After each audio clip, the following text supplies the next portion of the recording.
10 पुत्रों को पैदा किया।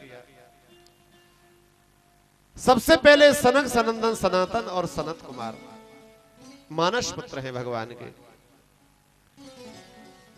4 पुत्र आकर के प्रकट हो गए। ब्रह्मा जी ने आज्ञा की तपस्या करो। तपस्या करके लौट करके आए सनत कुमार। बोल महाराज तब आज्ञा कि तुम संतान पैदा करो।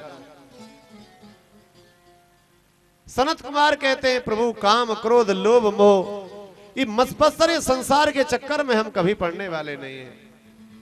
इस संसार के चक्कर में हम नहीं पड़ेंगे। अच्छा, ब्रह्मा जी के लिए क्रोध आ गया।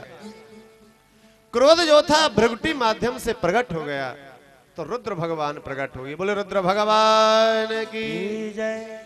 रुद्र भगवान ने ब्रह्मा जी से आज्ञा मांगी, महाराज मेरे लिए क्या आज्ञा है? ब्रह्मा जी कहते संतान पैदा करो, और रुद्र भगवान ने तो बिना तपस्या किए संतान पैदा करना प्रारंभ कर दिया। तो हुआ क्या, भूत पिशाच बैताल बना करके तैयार कर लिए। तो महाराज ये भूत पिशाच जो थे ब्रह्मा को खाने के लिए दौड़े। ब्रह्मा जी बोले,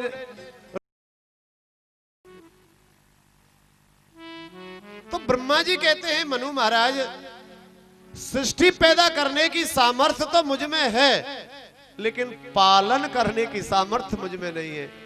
पालन करने वाले तो मेरे भगवान हैं। तुरंत ही ब्रह्मा जी ने भगवान को स्मरण किया, और भगवान के स्मरण करते ही ब्रह्मा जी को छींक आई, और छींक के माध्यम से एक पुरुष आकर के प्रकट हो गया। बोलो भक्तवत्सल भगवान की, बोलो बारह भगवान की। 12 भगवान से कहा महाराज मेरे लिए क्या आज्ञा है? 12 पूछ रहे ब्रह्मा जी से। उन्होंने कहा कि देखो हिरणाक्ष नाम का कोई दैत्य है, पृथ्वी को रसातल में ले गया है, उसको लेकर के आओ। 12 भगवान गए पाताल लोक में, और पाताल लोक में जाकर के पृथ्वी को लेकर के आए। उसी बीच में हिरणाक्ष दैत्य का 12 भगवान ने वध किया। परीक्षित जी महाराज ने पूछा गुरुदेव ये हिरणाक्ष कौन था और क्यों करके भगवान ने इसका वध किया? हिरणाक्ष कैसे पैदा हो गया था? उसकी पावन कथा मुझे सुनाओ।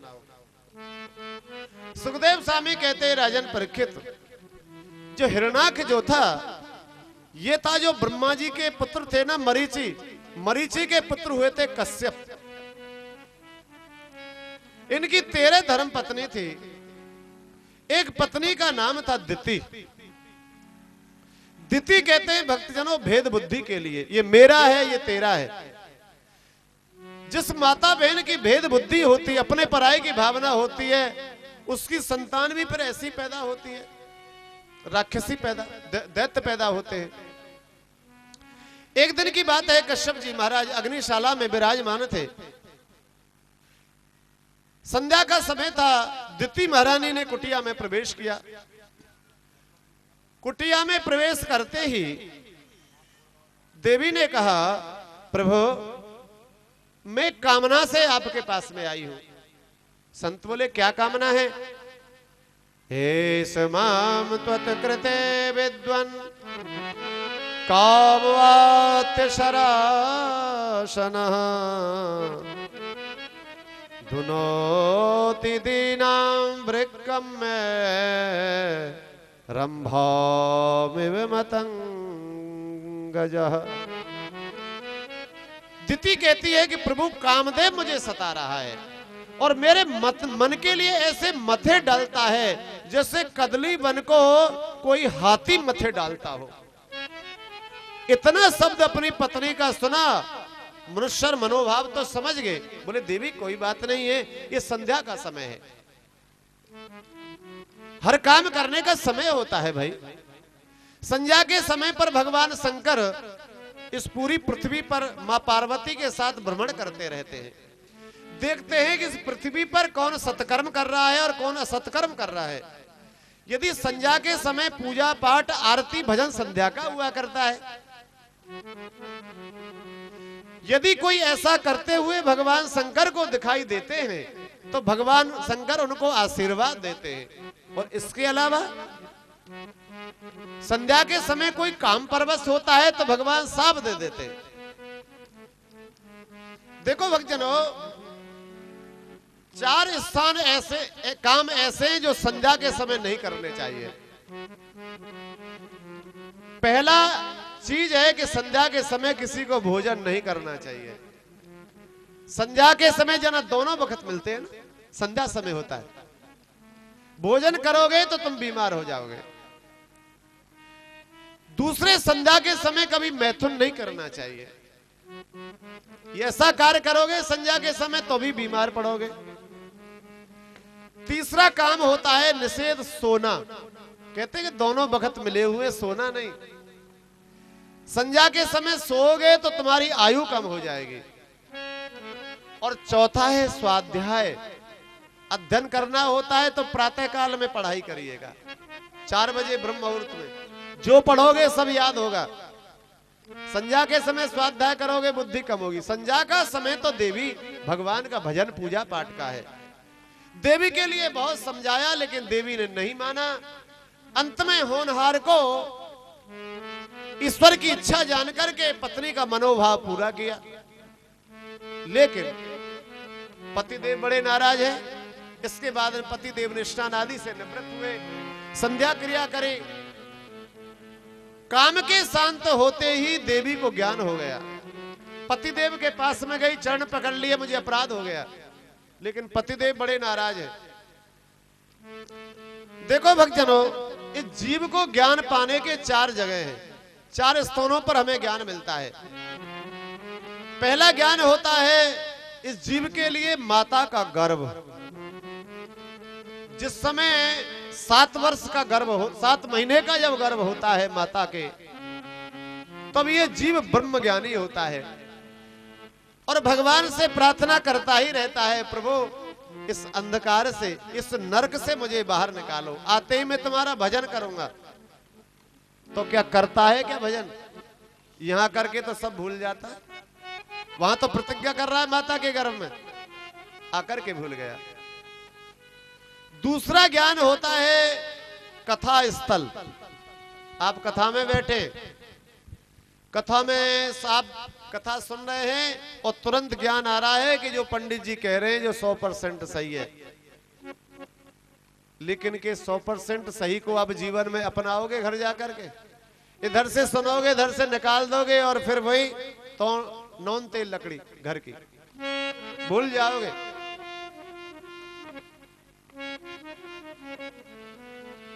तीसरा ज्ञान मिलता है महाराज शमशान भूमि में जब जाते हैं ना, सब लोग यही कहते जाते हैं कि राम नाम सत्य है और सत्य बोलो तो गत्य, यही कहते हैं ना। और वहां बैठे बैठे बड़ा विवेक का बात करते हैं, अरे भैया ये चले गए, एक दिन हमें भी जाना है। संसार में भैया कुछ नहीं रखा, क्यों किसी से कपट करना, क्यों किसी से धोखा करना, क्यों किसी से बेईमानी करनी। और घर में आते ही आते ज्ञान भूल जाते हैं। जाड़े में किसी की मृत्यु हो गई और जाड़े में नहाना पड़ गया तो कहेंगे अरे राम राम, किसी से मरना भी नहीं आता, ठिठुर रहे। ठीक समय पे दिन में ही मर जाता, ज्ञान भूल जाते हैं। और चौथा रति का अंत। तो रति के अंत में दिति को ज्ञान हुआ, पति के चरणों में गिर पड़ी, क्षमा करिए महाराज अपराध हो गया। लेकिन मैं चाहती हूं कि भगवान शंकर मेरे गर्व को नष्ट ना करें, सेठ संतान मुझे पैदा करें। कश्यप जी ने कह दिया देवी तेरे गर्भ से 2 दैत्य पैदा होंगे जो संसार में लोगों को कष्ट देने वाले होंगे। लेकिन कोई भी माता चाहे वो स्वयं कैसी भी हो, लेकिन अपने कोख से निकृष्ट पुत्र पैदा होना नहीं चाहती। अब तो महाराज दिति महारानी ने 100 वर्ष पर्यंत अपने गर्भ को धारण करके रखी है। गर्भ के बच्चों को जन्म नहीं दे रही है, क्योंकि ये माता के सतत्व का धर्म है। माता के गर्भ में दोनों दैत्य बैठे हुए हैं। अब तो हमारा देवताओं में बड़ा भयंकर पूरे संसार में भयंकर अपशगुन होने लगे। देवताओं ने जाकर के ब्रह्मा जी से पूछा, ब्रह्मा जी इस संसार में बड़े अपशगुन हो रहे हैं, कारण क्या है, क्यों अपशगुन हो रहे हैं? ब्रह्मा जी ने कहा कि देखो भैया, दिति के गर्भ में 2 दैत्य हैं और उनका स्वागत सत्कार करने के लिए प्रकृति ने भी भयंकर रूप बना रखा है। अच्छा महाराज, फिर दिति से दैत्य क्यों पैदा होने वाले हैं? कि ये तो भगवान की ही इच्छा है। बोलिए भक्तवत्सल भगवान की जय।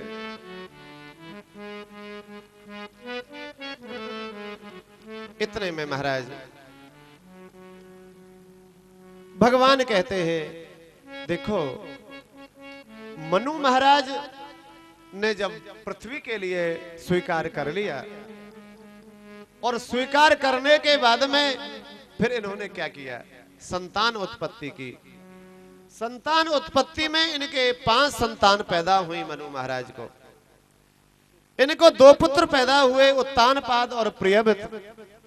3 कन्याएं हुई, आकुति, देवहूति और प्रसूति। उत्तानपाद, उत्तानपाद किसको कहते हैं? उत्तानपाद कहते हैं कि जिसके ऊपर को पैर होते हैं और नीचे को जिसका मुख होता है, वो सब उत्तानपाद है। श्रीमद् भागवत महापुराण ये जो ग्रंथ है, ये समाधि भाषा का ग्रंथ है। इस ग्रंथ की जितनी भी कथाएं हैं, संपूर्ण कथाएं ये मानव मात्र की कथा है। ये उत्तानपाद कौन है? आप सब, हम जो बैठे हैं सभी उत्तानपाद हैं, सबकी कथा है। क्यों? कि माता के गर्भ में हर किसी के पैर ऊपर को होते हैं और मुख नीचे को होता है, सभी उत्तानपाद हैं। प्रियव्रत दूसरा बेटा है। प्रियव्रत का अर्थ क्या है? प्रिय माने सुंदर और व्रत माने संकल्प। जिसने अपने जीवन में सुंदर संकल्प ले लिया। अच्छा भक्तों, इस जीवन का सबसे सुंदर संकल्प क्या है मालूम है? सुंदर संकल्प आप लेना चाहोगे? सबसे यदि कोई सुंदर संकल्प है हमारे मानव जीवन का, तो वो है केवल भगवान का भजन। प्रियव्रत माने भगवान के भजन का संकल्प। इनकी 3 कन्या हैं, आकुति, देवहूति और प्रसूति। आकुति और प्रसूति और देवहूति। देवहूति का जो विवाह था वो कर्दम ऋषि के साथ में हुआ। आकुति का विवाह रुचा प्रजापति के साथ में हुआ और प्रसूति का विवाह दक्ष के साथ में हुआ।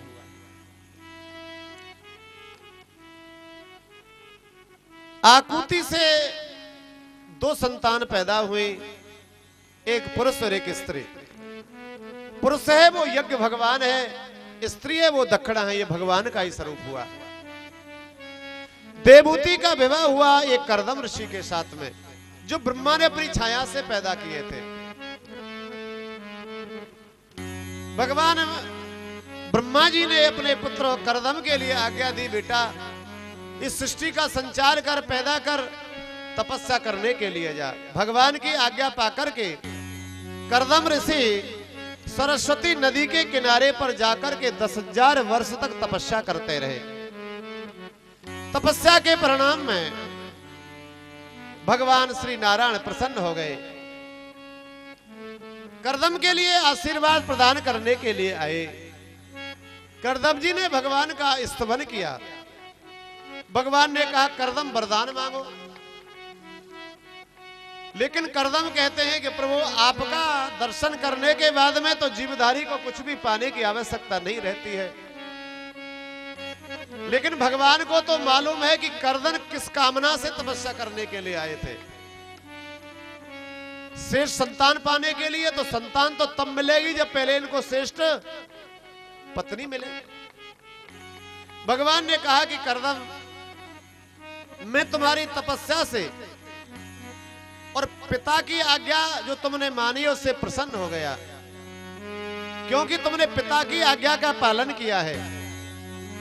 मैं तुम्हें आज्ञा करता हूं कि आज से तीसरे दिन मनु महाराज अपनी कन्या आपको अर्पण करने के लिए आएंगे।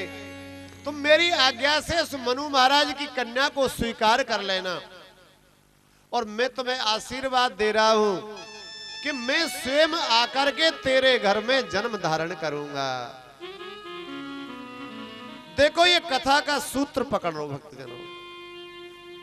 भगवान ने करदम के यहां आने के लिए क्यों आशीर्वाद दे दिया?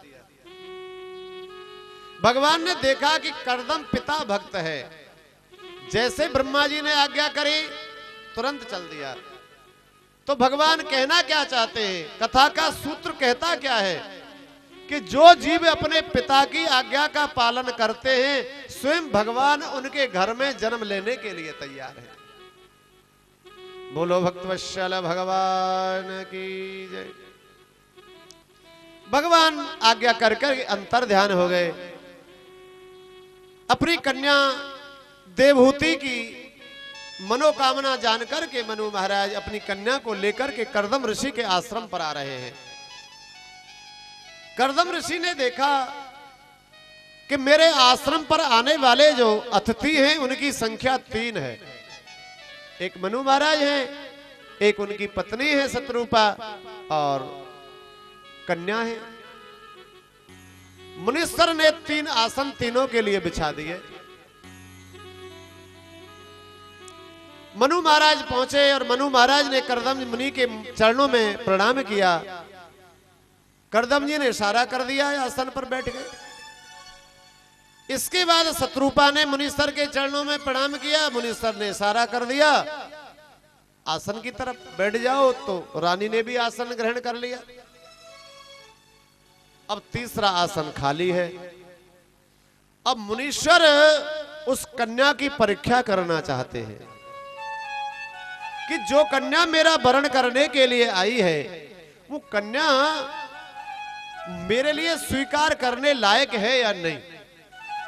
देखो भक्तजनों, कन्याओं की परीक्षा तो आजकल भी होती है, लेकिन पहली परीक्षा में और आज की परीक्षा में तो जमीन आसमान का अंतर है।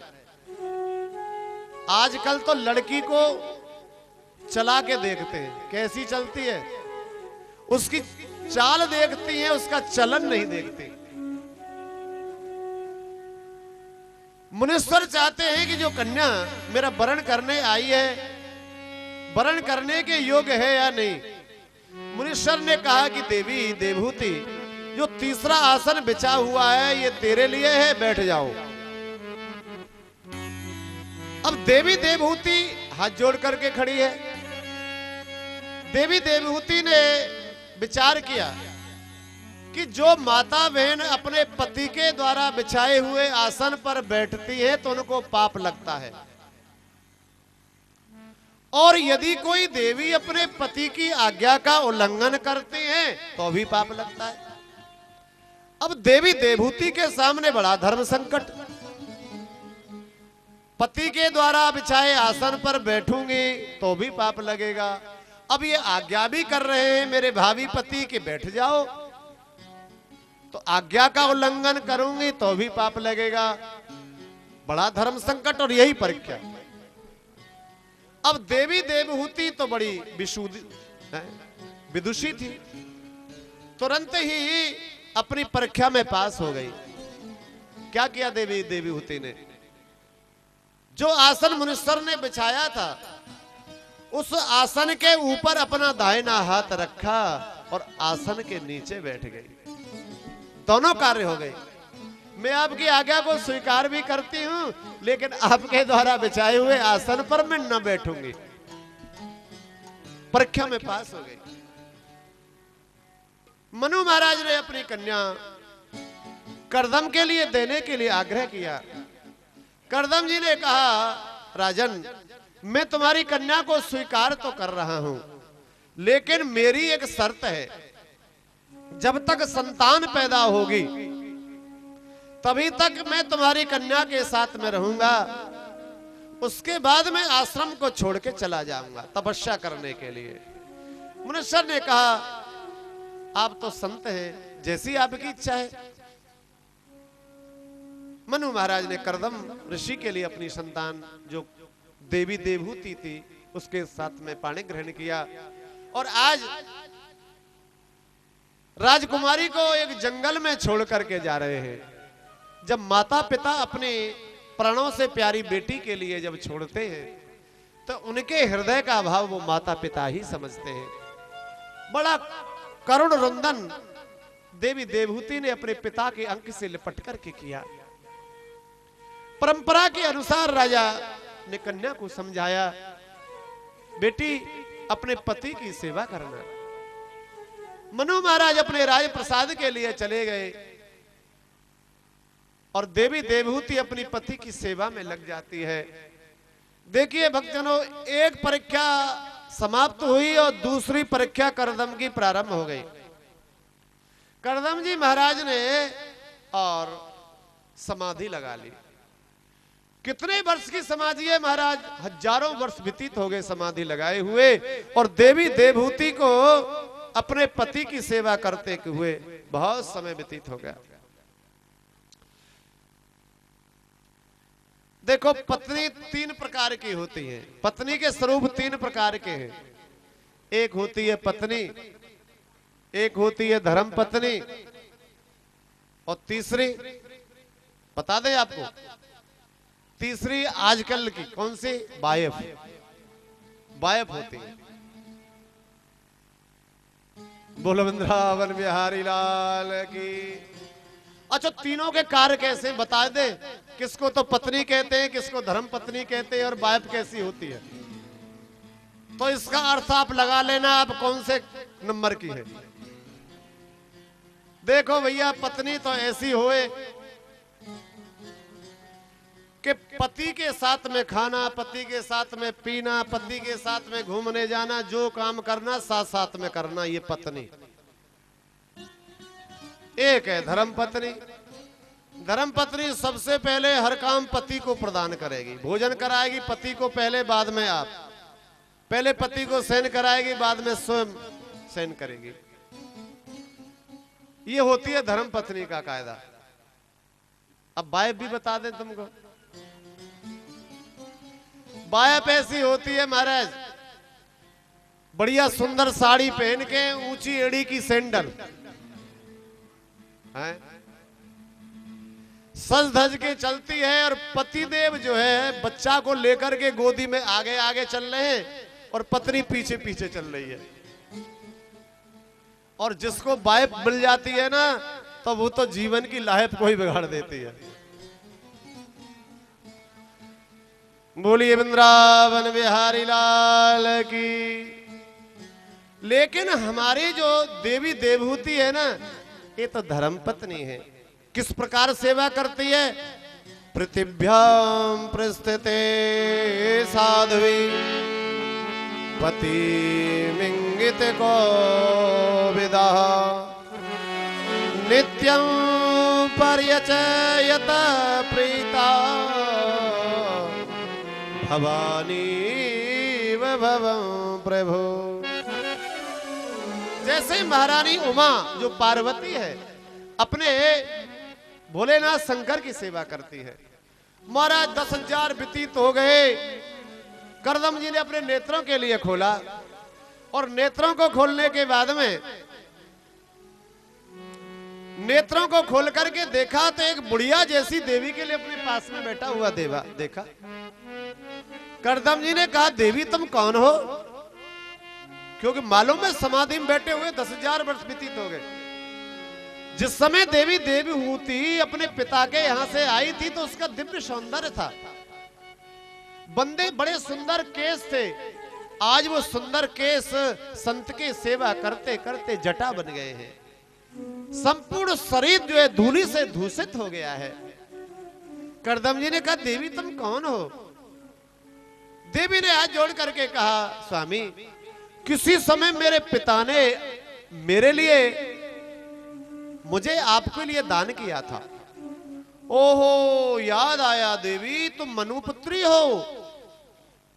हद हो गई। तो देवी इतना समय तुम्हें इस आश्रम पर रहते हुए हो गया, तो क्या तुम अपने पिता के घर में नहीं गई? हाथ जोड़कर देवी देवहूति ने कहा कि पत्नी के लिए तो पति का घर ही स्वर्ग होता है। चाहे मेरे लिए कितना भी दुख रहे, कितनी भी मैं सुखी रहूं, पति का घर ही मेरे लिए स्वर्ग के समान है। महाराज करदम के नेत्रों में आंसू आ गए। देवी इतने समय तक तुमने क्या भोजन किया, क्या जलपान किया? स्वामी गंगा जी का जलपान कर लेती थी, वृक्षों से जो पत्ते मिलते थे उनको खा लेती थी, जीवन निर्वाह किया। करदम के नेत्र सजल हो गए। देवी धन्य हो तुम्हारा भाग्य। अब बताइए, मैं तुम्हारी तपस्या से प्रसन्न हो गया, सेवा से प्रसन्न हो गया, क्या चाहती हो? देवी देवहूति ने हाथ जोड़ करके कहा, स्वामी सुंदर पति को पाने के बाद में पत्नी की क्या इच्छा होती है? गृहस्थ का सुख स्वामी क्या होता है ये आप जानते हैं। गृहस्थ तभी होता है कि जब संतान होती है, संतान के बिना तो गृहस्थ शमशान भूमि के जैसा होता है। देवी का भाव करदम जी ने समझ लिया। तुरंत ही महाराज तपस्या के प्रभाव से मंत्र का आवाहन किया कि एक बहुत सुंदर विमान बनकर के मेरे आश्रम में उपस्थित हो जाए। कामग नाम का विमान आकर के करदम के आश्रम में उपस्थित हो गया। महाराज करदम जी ने कहा, देवी तुम इस विमान में जाकर के बैठ जाओ। अब देवी देवहूति ने उस विमान के लिए देखा और अपने शरीर के लिए देखा, तो कुछ देवी खिन्न मना हो गई, दुखी हो गई। क्यों? कि विमान तो कितना सुंदर है और मेरा जो शरीर है वो धूलि से दूषित है। यदि इस धूलि से दूषित हुए शरीर को लेकर के मैं इस विमान में बैठूंगी तो विमान दूषित हो जाएगा। करदम जी ने देवी का भाव समझ लिया। देवी मैं समझता हूं। तुरंत आज्ञा किए, देवी जाओ मेरे आश्रम में बिंद सरोवर है, उसमें जाकर के तुम स्नान करो। पति की आज्ञा हुई। देवी देवहूति बिंद सरोवर में जाकर के जैसे ही उसने एक डुबकी लगाई, सहस्त्र दासियों ने आकर के देवी देवहूति के लिए पकड़ लिया। देवी देवहूति की उपटनों से स्नान करा रही है। ये बिंद सरोवर जो था ये भगवान के नेत्रों के जो आंसू गिरे थे उन बिंदुओं से बना हुआ था, चमत्कार था। अब तो महाराज जैसे ही देवी देवहूति उस बिंद सरोवर से बाहर निकली तो उतना ही दिव्य सौंदर्य हो गया जैसी कि वो मनु महाराज के यहां से आई थी। दिव्य सौंदर्य। पति की आज्ञा हुई, देवी देवहूति कामग नाम के विमान में बैठ गई और उस विमान में बैठ करके कामग नाम का जो विमान था वो जैसी कामना होती थी वही गमन करना